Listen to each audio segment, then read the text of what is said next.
안녕하세요. 다시 뵙게 되었네요. 세무회계 민이고요. 저 옆에 세무회계 대표님 이민기 세무사님 나와 계십니다. 안녕하세요. 안녕하세요. 이민기 세무사입니다. 사실 저희가 저번 영상에서 어떤 세무사와 함께 일을 해야 되나 이런 얘기에 대해서 나눠봤고, 이번 주제는 저희가 예고했던 것처럼 기장료. 기장료에 대해서 좀 얘기를 해볼까 해요. 기장료 이런 얘기 살짝 민감하실 수도 있을 것 같은데 괜찮으신가요?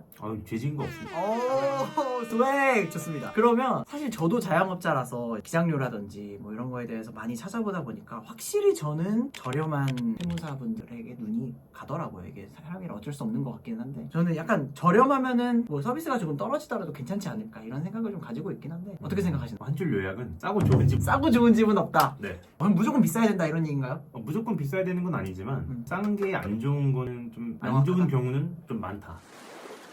그래서 어떤 것들이 안 좋은지 그러면 그거에 대해서 말씀을 해주셔야지. 네. 말씀해 주신 거에 대해서 근거가 될 것 같은데, 일단 크게 이유는 첫 번째는 실시간 소통이 좀 어렵고, 실시간 소통이 어렵다. 두 번째는 세무사무실 자체 그리고 담당자에 대한 안정성이 좀 떨어진다. 안정성이 떨어진다.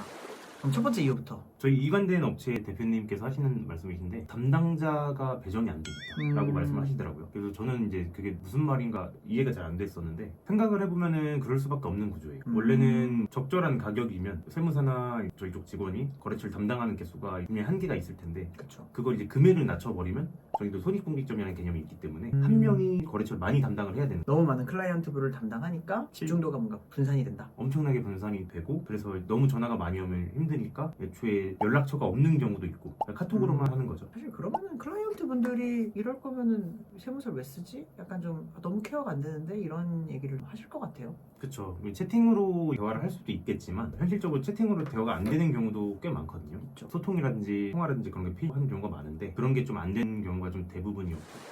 그러면 두 번째 이유로 안정성 얘기하셨어요. 안정성은 정확히 무슨 뜻이에요? 안정성 같은 경우는 이제 첫 번째 제가 말씀드렸던 것과 좀 반대되는 얘기인데, 어떤 데는 이제 담당자가 있습니다. 뭐 저가로 하는 곳도 저 담당자가 있는데, 문제는 이제 거래처 개수를 너무 많이 담당을 하게 되니까 업무가 과중하니까 이제 식사를 하게 되고. 현실적으로. 네.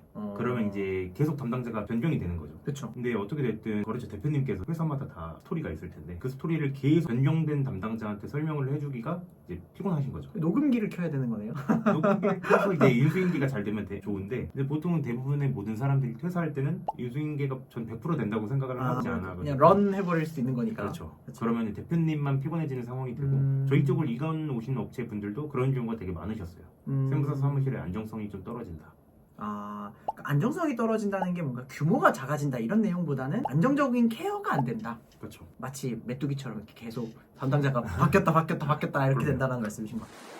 그러면 사실 말씀 주신 게 너무 저렴하면은 의심을 해봐야 된다, 혹은 조금 주의를 해야 된다라는 말씀이셨는데, 사실 현실적으로 그럼 저렴의 기준은 뭔가? 뭐 3만 원이 저렴인가? 만 원이 저렴인가? 5만 원이 저렴인가? 이런 거에 대해서 사실 궁금해하실 것 같아요. 대표님이 생각하는 거리를 좀 둬야 된다, 아니면 조금 주의해야 된다라는 비용에 좀 기준이 있을까요? 일반적으로 다른 세무사 사무실도 마찬가지겠지만, 요즘은 개인 사업자 뭐 특수업종이랑 뭐 매출액이 엄청 큰 경우 아니고, 일반적인 경우에는 개인 사업자 같은 경우 기장료가 한 7에서 한 10만 원 정도 형성이 되어 있는 것 같아요. 만약에 그것보다 가격이 좀 낮다, 근데 터무니없이 낮다, 그렇게 되면은 한 번은 생각을 해볼 필요가 있다고 저는 생각합니다. 한번 의심해보고 한 번 더 확인해보고 해야 된다. 네. 알겠습니다. 비용에 대해서 사실 저희가 구체적으로 얼마가 적당해요 라고 이야기를 하는 거는 각각의 개인 사업자분들의 사정도 다 다를 거고, 사실 그런 거에 대해서 저희가 디테일하게 말씀을 드리기가 사실은 어려운 거는 사실인 것 같아요. 네. 그렇지만 그럼에도 불구하고 어느 정도의 시세라는 게 정해져 있고, 그 시세에서 너무 벗어나 있으면은 아무리 조금 위험할 수도 있고 우려되는 지점이 있다, 이런 말씀이신 것 같고요. 다음 영상에서도 우리 대표님께서 또 시원하게 많은 궁금증 그리고 시원한 것들 이런 거 얘기해 주실 거잖아요. 그렇죠? 그럼 시원하게 풀어드리겠습니다. 그러면 저희는 이번 영상은 이 정도로 마치고 다음 영상에서 또 의미 있는 컨텐츠로 또 한번 찾아뵙는 걸로 하겠습니다. 알겠습니다. 네, 고생하셨습니다. 감사합니다. 감사합니다.